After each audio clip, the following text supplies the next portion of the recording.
So we set off again to begin hunting for the next set of Wait. Is that a giant space whale? Does it have the city of London on its back? Well, I guess he should be easy to avoid. Oh, glorious Toku, he's swallowing the ship! Sorry, but ever since Attack on Titan started getting popular, giant entities devouring anything living in one bite starts my brain generating vivid imagery of the process of someone dying by being digested. It is not pleasant. Which in turn makes this area, the innards of Monstroso, seemingly more disgusting in hindsight. Fortunately, we had encountered Pinocchio in the item shop earlier, so there's an interesting segue to finding Geppetto and his boat lodged in Monstroso's mouth. The lot just needing to figure out how to get him out, or at least you think, until Pinocchio disappears from the group, and then you need to hunt for him throughout Monstroso's bout. What? His name is Monstro? Oh, well, thank you for correcting me on that, but then who's Monstroso? We find him early on, and critique him for running off. This is no time for games. But Sora, I thought you liked games. Games? Did someone say games? Or are you too cool to play them now that you have the Keyblade? There's a time and a place, asshole. The innards of a space whale are neither. And why are you mocking him for being serious and on task when you yourself are purportedly on a serious quest to save Kairi? And yeah, he encourages a childish game in the innards of something whose internal juices could kill you, instead of just straight up telling Sora what he knows of Kairi's condition. And yeah, you arrive at Agrabah before you encounter Monstroso. While you can play most of the areas in any given order once their progression tracks are unlocked, there's a semblance of continuity between them, as their difficulty incrementally goes up. Meaning, if you play them in the order of least difficult to most difficult, you get what is the established canon interpretation of the story. Thus, he already has made the deal with Maleficent, knows of Kairi's condition, and refuses to tell Sora of this in a straight-up manner because he is a callous, conceited, self-centered asshole. And like I said, he's still a more likable character than Sasuke Uchiha. And it really never seemed to me as if it was a descent to darkness, as this wasn't removed from how you started out. Even the flashback that occurs at the beginning of the area to the two as children still infers it's the same person in the driver's seat. Beware the darkness in your heart. The heartless prey upon it. Except the game doesn't show a real descent into darkness for him. I don't get why Riku acts the way he does, okay? It doesn't make sense for the situations they have found themselves in. He's childish one moment, jealous the next, malefic after that. And it continues to be inconsistent to the sentiment trying to be conveyed.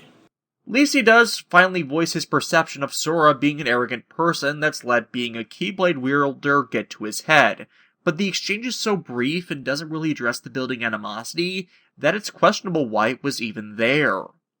Monstroso is another level of the game that's difficult to navigate, mainly due to the varied region puzzles necessitating lots of accurate jumping so as to traverse all of the multi-tiered rooms to get to Riku and save Pinocchio. Fortunately, the game gives you an enhancement to your jumping skill that entices you to complete it, on top of Sora finally confronting Riku about him not telling him about Kairi's condition, as he's alluded to it several times without ever once just telling him it. And that is not how people work. And because he's not once told of Kairi's condition, his statements that Pinocchio, someone that lives without a heart, can help her, ring hollow with respect to his actions. So it's easy to see from a story perspective that he's in the wrong. Everything he says about Sora is juvenile projecting of his own foolishness, and the conflict that finally begins to form between them is shallow and petty. Though at least it's out in the open, finally. However, the conscience thing bugs me, simply because I've watched and played a lot of things where the heroes have to do something morally questionable but objectively right. Such is not exactly an absolute, but in this case, Sora's condemnation is in the right. Anyways, Pinocchio is saved, and we've eliminated the Heartless in Monstroso, but as Riku backs off, it's shown as if, well, this is the first time he's aware of Kairi's condition. Even though the conclusion to Agrabah and the events of the last level both show he's well aware of it. What the hell? And yeah, it's the right place in continuity, as Mal passes on the power to control Heartless now, which he didn't have in preceding levels. If you want to take the time, a new tournament is open, whose prize is the very useful Strike Raid skill, which is learned from beating Squall in a long-awaited rematch. Next is the city sunk beneath the sea.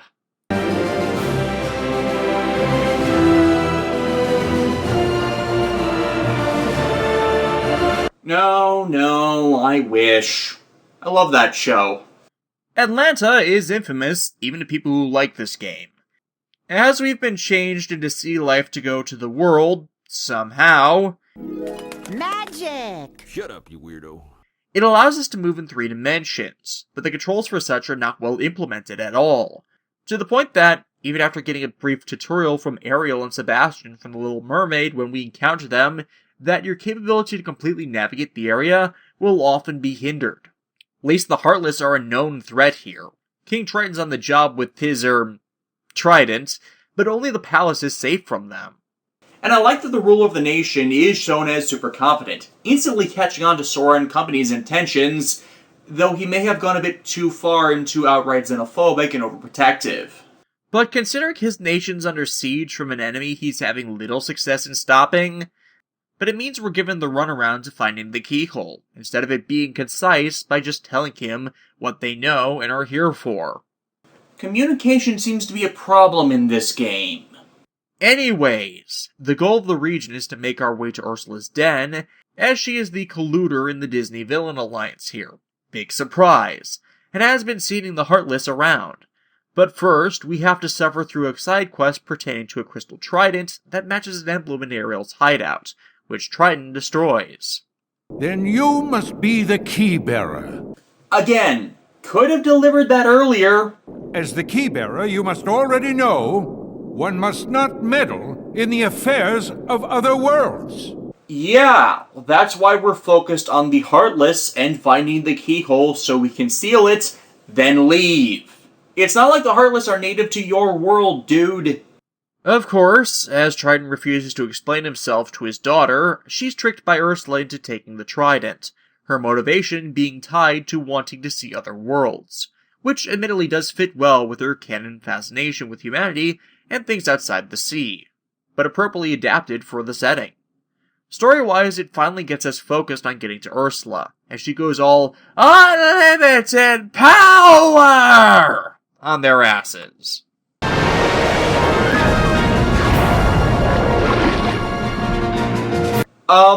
Is there any chance the gummy ship docks with a larger spaceship to form a giant robot?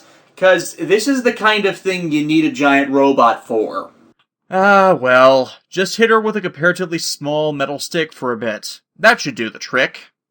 So yeah, we return the trident, restoring Triton's faith in people, and he in turn shows us the keyhole in Ariel's hideout, taking care of this world. Next, however, is my personal favorite region, straight from out of Tim Burton's head. Oh yeah, baby, it's Halloween Town. The city's so nice, they used it twice. And the only reason it showed up again was because, like myself, a lot of people really love the macabre region. And then again, who doesn't love Halloween? That's right, I have Garo to watch for next month, don't I? Plus, the costume skins for the trio look a hell of a lot better than the normal outfits. Anyways, as the regional Heartless mimic ghosts, the infamous Jack Skellington, Except no substitutes.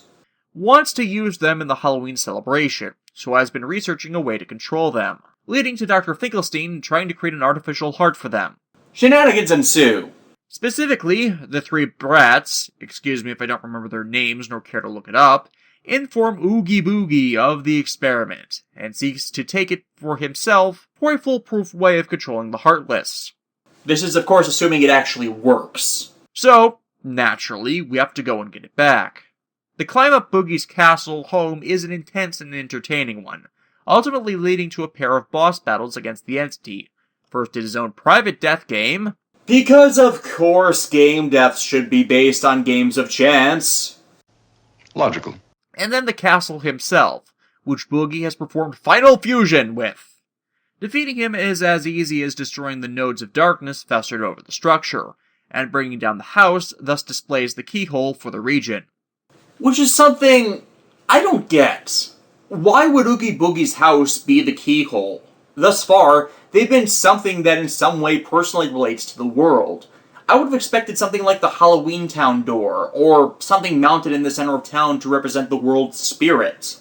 And hey, Jack's not bummed at all about losing his plans. He'll just make new ones. Sora obtained Pumpkinhead. No, dude. You don't want to have anything to do with Pumpkinhead.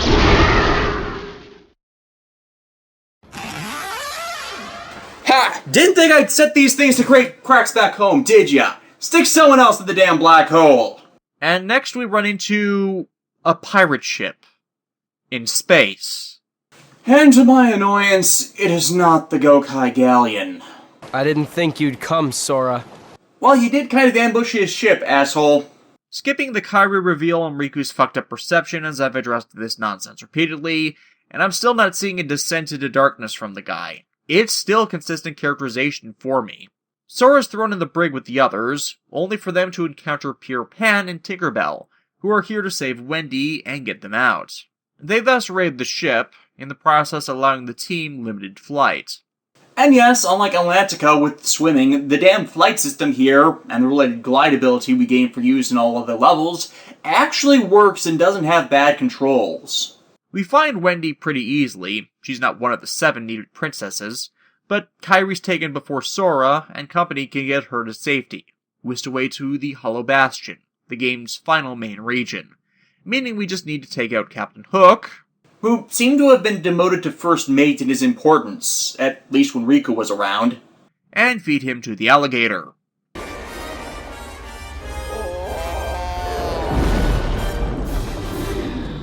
Maleficent intends to unleash the full darkness in Riku's heart once he gets back to their base, while Sora wonders how bad off Kairi is, since he wasn't able to get close to her. But we do get Tinkerbell as a summon. Back in Traverse Town, we get the coordinates to Hollow Bastion, as Donald and Goofy try to cheer Sora up from the recent revelations. It leads to an odd scene that serves as foreshadowing, as he witnesses a memory from her childhood. Kind of late for this type of foreshadowing, but whatever. I detour back to the Colosseum once again to beat Hercules in a new tournament, and close the keyhole there, which gains us a new Trinity usable in a bunch of areas, which of course necessitates backtracking. Anyways, Hollow Bastion. The Beast from Beauty and the Beast is assaulted by Riku, and how he got there is hand-waved as he believed. I simply believed. Nothing more to it. Don't believe in yourself. Believe in the me that believes in you! And it's kind of ironic how Riku's mocking the Beast, when his purported motivation aligns with Beast's. But Riku's acting entirely selfishly, while Beast's actions are for another. Riku steals the Keyblade because. And I still don't get how he can do that. And is in turn betrayed by Donald and Goofy, which blatantly flies in the face of the journey that developed their bonds and teamwork. Donald's a dick. A massive corkscrew dick. While it's later corrected when they reject Riku and stand with Sora, and Goofy is hesitant about abandoning Sora for someone that's a blatant jackass, this is something that's never really addressed or apologized for to fix their relationship. Then again, because there's been so little interpersonal interaction beyond the story events, there's comparatively less to base a betrayal off of. But once you trust someone with your back for so long, one would think that you would know their inner nature and whether it was right or wrong to do this. Fortunately, the Beast is there to serve as the extra party member for the region, as Sora's old wooden blade. And where did that come from? Riku just has that out of nowhere. Anyways, his wooden blade can't do damage to Heartless, necessitating us go magic casting until the confrontation, which comes early on.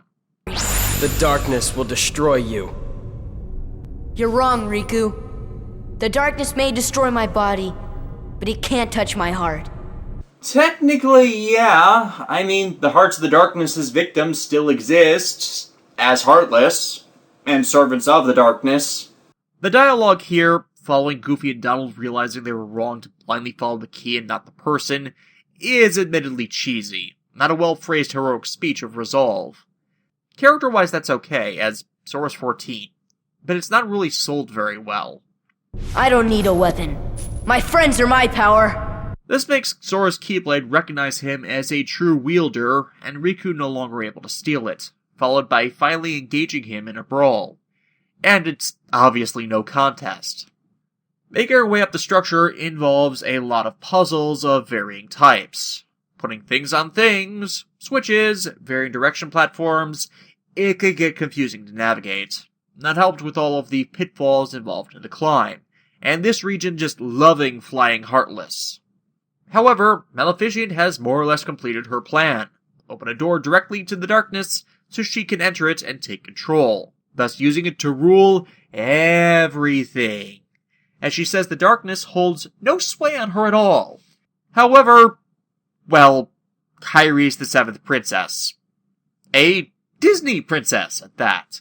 And as her heart has been taken, yeah, they can't open the door. Any moment now, the final keyhole will be unsealed. This world will be plunged into darkness. Really? Really? I mean, why? It's not like they can seal off something that's not even open. It's all to build up to a crowning moment of villainy, where Riku stabs Maleficent with a new Keyblade. Which comes out of nowhere, and kind of think of it, the original did the same. And it has the power to unlock people's hearts, transforming Maleficent into her infamous dragon form by absorbing too much darkness. She failed to notice the darkness in her heart eating away at her. Is this supposed to be a justification of how we haven't noticed the change in Riku's character over the length of this, despite being more dark and corrupted? 'Cause I gotta say, Maleficent was in denial more than anything. Granted, this isn't Riku anymore. What began as Riku's darkness infusion has snowballed into someone else being in the driver's seat, noticed with the shifting cadence and structure of his dialogue. This scene, by the way, was not present in the original game. It was added in the final mix cut to fill the plot hole of when Riku became possessed. It's here where that one piece of foreshadowing comes in, where the revelation that Kyrie's heart has, somehow, come to be fused with Sora's body, and he's carried her with him throughout this adventure. And she can do that? This is never elaborated on at all, at least in this game. I mean, maybe with some more foreshadowing segments being reflective of that spread over the game so we can see that seeded for ourselves, it could have been more of an, oh, that explains it moment versus it coming out of nowhere. I guess the closest we get is it being symbolic of something the game was addressing back on the islands, that of the Paupo fruits and it binding the destiny of lovers together. Thus, her sending her heart to him to protect it from the malevolent darkness, an expression of the love kindled between them that, due to their age and lack of life experience, they have yet to really be able to quantify. And in that context, it totally works for me. Though once more, I may be putting more thought into this than was originally intended. But in that view, the act that follows after another boss battle, of Sora using that new Keyblade to free Kyrie from him, can't be comparable to an old idiom. If you love someone, set them free.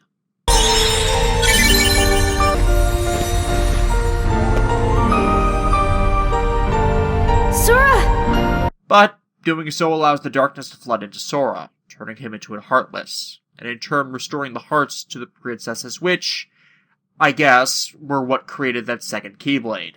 Somehow. However, doing this has completed the plans of Maleficent's superior, Xehanort. Actually, the game calls him Ansem, but we later learn that the being known as Xehanort was the true one experimenting with the powers of light and darkness, and turned himself into a heartless and nobody, both of them taking the identity of Ansem the Wise, who was his mentor, and one who studied aspects of the heart. The nobody aspect, Xemnas, went on to form an organization of nobodies intent on doing... I have no idea. Have I mentioned the series story gets more convoluted the longer it goes on? Anyways, since the door to darkness is open, and the Keyblade's wielder is gone, everyone else has to run. assisted by Riku resisting the possession after having seen the sacrifice Sora performed in the name of his friends. Which, okay, does work to redeem his asshole self a fair amount. And thus why I say it's a better character story than one paralleled with Sasuke Uchiha, as he actually shows at some point meritable behavior outside of his self-centered worldview. I still consider him an asshole for his previous actions, but there's no actual animosity behind that. However, Sora is not gone, as you briefly control his Heartless form to get back to the main entrance, where Kairi recognizes it, somehow, and draws Sora's heart out of the darkness, reforming his body. Even though his body has been taken as the form of a nobody and sent elsewhere, which we see in later games. Honestly, more of a plot hole for them than here, as that part of the lore hadn't been established yet. The Beast defends their escape, leading them to flee back to Traverse Town, as now the Heartless concentrations have exploded on all of the worlds. Presumably, since we've seen the keyholes on all the other worlds, they're getting to them via other means. I mean, the Gummy Ship segments have us destroying a bunch of their ships, which they're never shown capable of driving, as they're effectively disconnected from all of the other worlds. But at least we're given a reason why they'd show up there if we thought about it. But with the increased power on all worlds, it's time for the pre-final boss battle grind. Though before we go, Kairi and Sora get to share a nice moment between them. Kairi, even if we're apart, we're not alone anymore. Though there is a scene that follows this from Riku's perspective, telling him the sacrifice that will be needed to stop this. To prepare for the final battle, I take on the Hades Cup tournament, which is a long brawl with most of the enemies in the games. Battle of Phantom in Neverland, which requires regular use of the annoying stop spell to keep him from auto-killing your party. And Donald is, of course, useless at casting it. And the Kurt Zisa in Agrabah, the latter being a far easier battle. Both battles give you new attacks to add to the arsenal, which aren't exactly that useful for the final extra bosses, the Ice Titan, and the aforementioned One-Winged Angel himself, who is the most difficult fight in the game. I honestly had a harder time with the Ice Titan, as to damage it, you have to counter its attacks first, and I was never good enough with the combat controls to consistently trigger counterattacks. It's, to this day, the only boss in the game I've never beaten even once. Though to stand a chance against Sephiroth, you really need to be nearing level 100 if you're not already there, which can be a tedious grind at this point in the game. Anyways, the group heads back to Hollow Bastion, and, entering the door to darkness, we defeat its guardian and seal the keyhole, which drastically reduces the Heartless population. From this, however, we get the location of the arena for the final battle.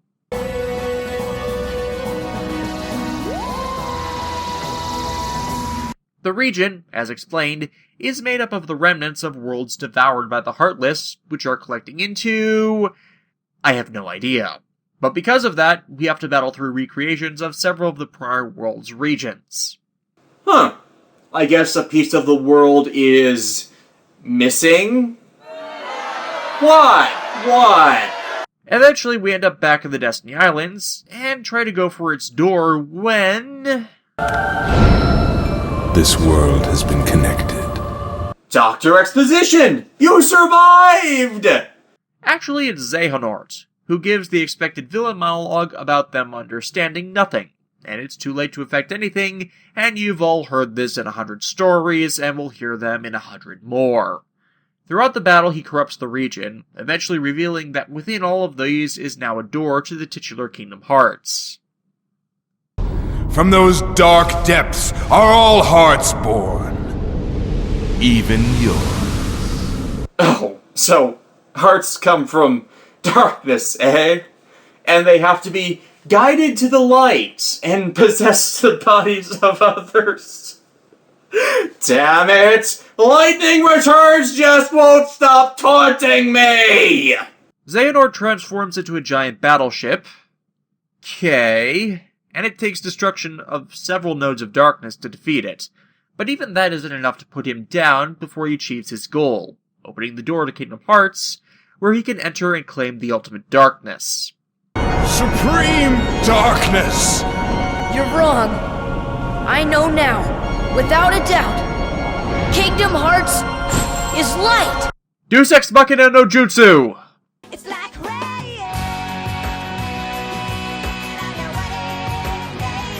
Though despite that, the Heartless still seem to have seated themselves inside. I guess it's an existence not supposed to be opened, or it creates massive universal imbalance or something, but they needed to close the doors regardless. However, as the prior scene foreshadowed, the doors require someone on both sides to reseal. Doors do not work that way. So, this is the sacrifice Riku's chosen to make up for his actions. He's already exposed himself to the darkness, and now knows what to resist. So since he got in, he'll be able to find a way out eventually. Probably helped that he won't be alone. Your Majesty! Well, you took your sweet time! And Mickey wields a golden keyblade, which in tandem with Sora's silver one, allow them to close the doors. Take care of her. With Kingdom Hearts resealed, the worlds devoured by the Heartless begin to be restored, and sadly, separating Sora from Kairi once again, the former promising the latter to find a return to them. Set to the series' main theme that I cannot play in any form in any video I do due to extensive copyright issues. And as Kairi is left with her restored home to wait until the day the three are reunited, Sora continues his travels between worlds with his companions in order to find his own home once again. Kingdom Hearts is alright, but just not for me. I do think its fanbase is a bit overblown with how little there's here, but I don't think it's horrible.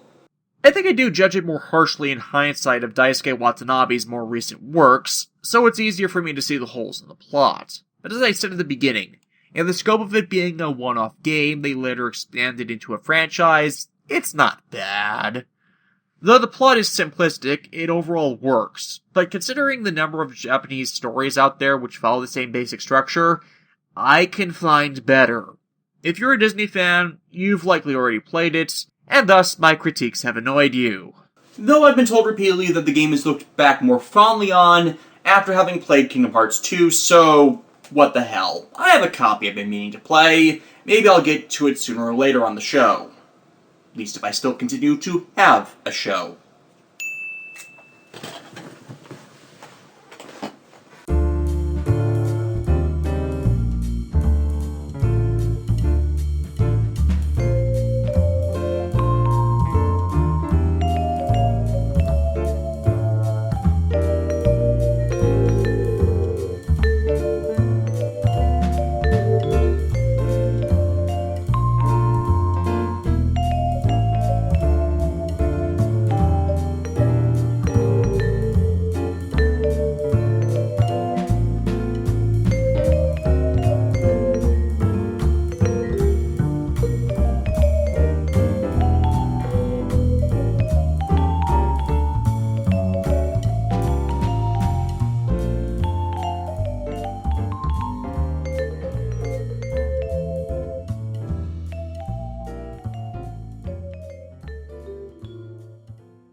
Alright, that's quantum settled with. I wonder if...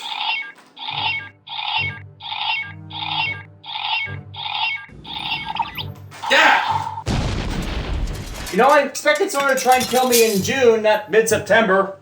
Trust me, I would have liked to show early, but my benefactor kept preventing me from acting past getting rid of that annoying device.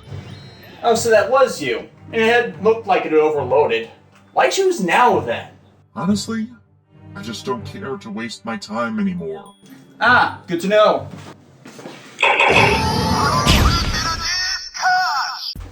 It never works. Why do you never work?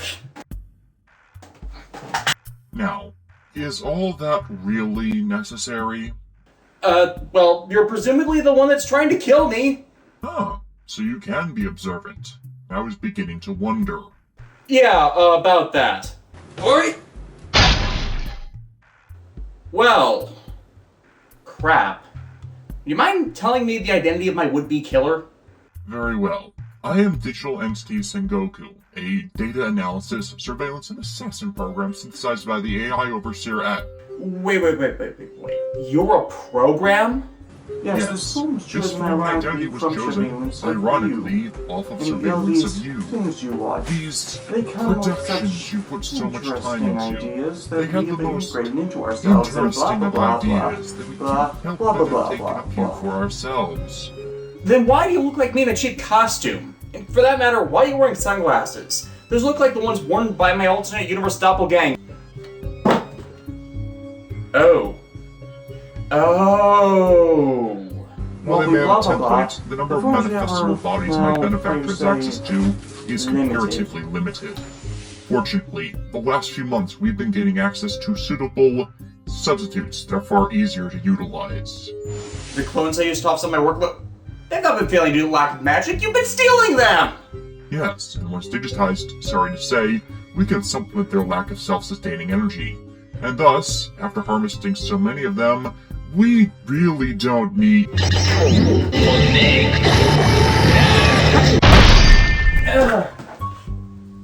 Oh, come the fuck on!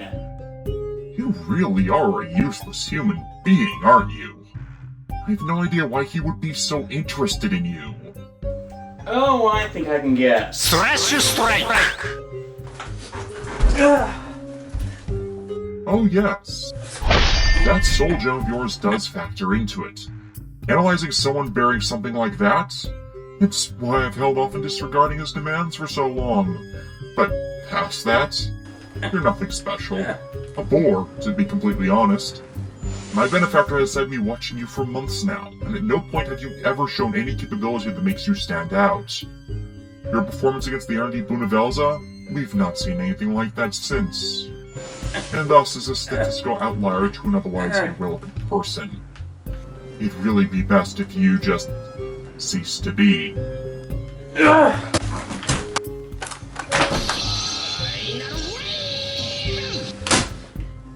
As I thought, while you possess increased resistance, it appears you have no ability to act while your soul gem is disconnected in any way to your body.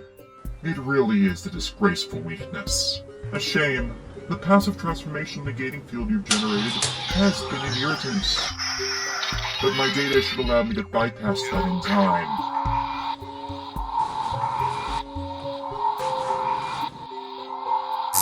Ah! What? When did you... Enjoy your respite. I'll be back.